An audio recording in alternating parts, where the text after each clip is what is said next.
Would you look at the state of my cutting mat? That's got glue on it. Never mind. It's also quite cut, but it's a cutting mat, so it's supposed to be. Anyway, hello, hi.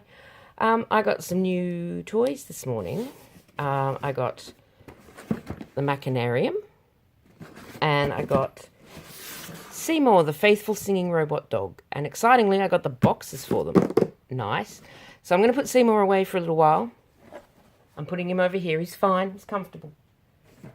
Because I'm going to start with the Machinarium. And what I'm also going to do is get slightly further up here so that you can see properly. There we go. If I do it that way, now it's art. So I'm just going to start off by opening up the box for the Machinarium, and we'll see what's inside. And this is very exciting, and I'm glad you're here for it.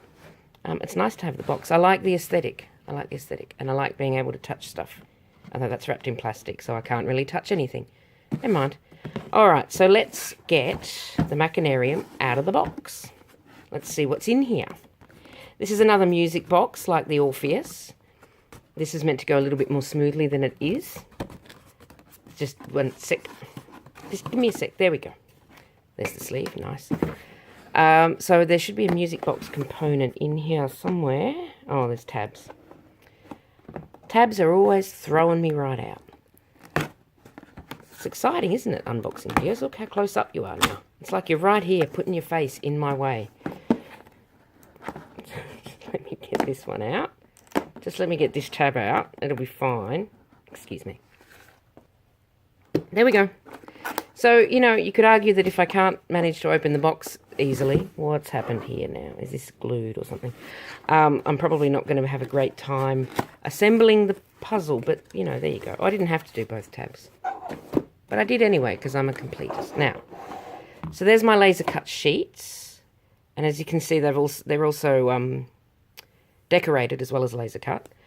And there's the instructions on the back, which look much like the instructions for the Orpheus, only obviously with different pieces. Ah, see, I'm clever. So there's my laser cut pieces. And what have we got in here? We've got some glue that I'm not going to be using. We've got the music box component, which you can't see because it's shiny. It's just in there. Happy, happy. And all the little screws and keys and little screwdrivers and wooden dowly bits and whatnots. Stop me if I get too technical again. So,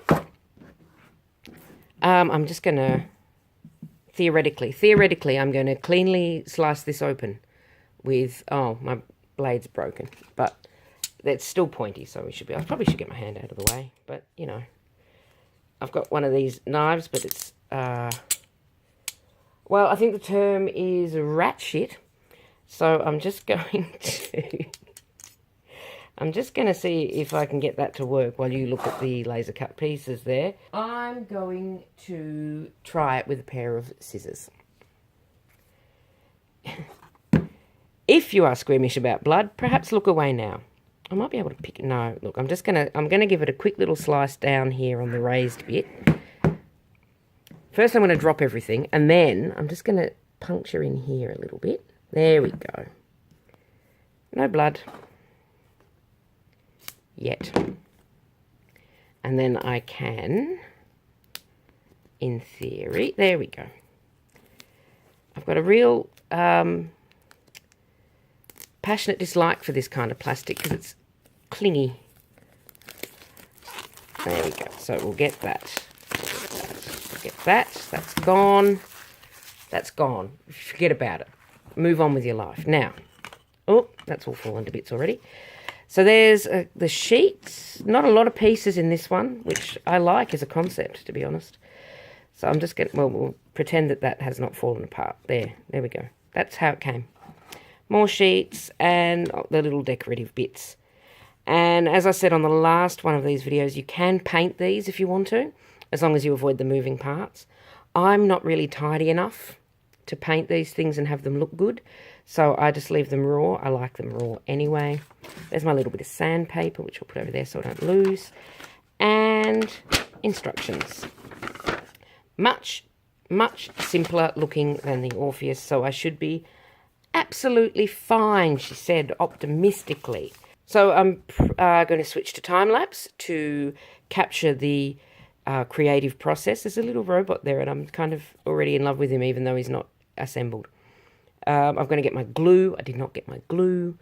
I've got to get my shitty paintbrushes to paint the glue on with, because, like I said, well, although maybe I should just use this glue. I don't trust it. I know that's ridiculous, because it's not, like, an important thing, but I'll stick with my super sticky glue. And, yes, I've completely run out of things to say, and yet I never do know when to shut up. So I'm just going to switch to time-lapse now.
Well, that took about 2 hours, and most of that was glue drying time. It's a really reasonably simple assembly. It's just a lot of gluing. Everything's held on with glue.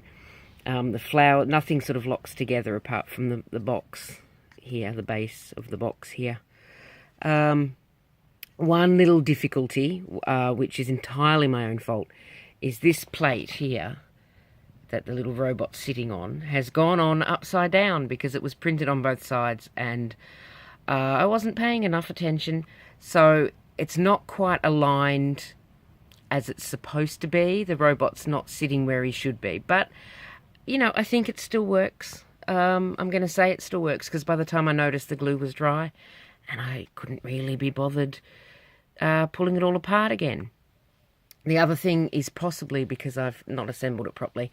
This little gear here, which was supposed to spin when this bed does, was causing the bed to get stuck. So I've cut, I can show you, I've cut a couple of the teeth off the gear so that it no longer spins, but it does mean that everything plays as it should. Sorry about that camera angle while I got myself organised. I should have really got the tripod, but I did not do that. And also, that's not a very interesting view. There we go.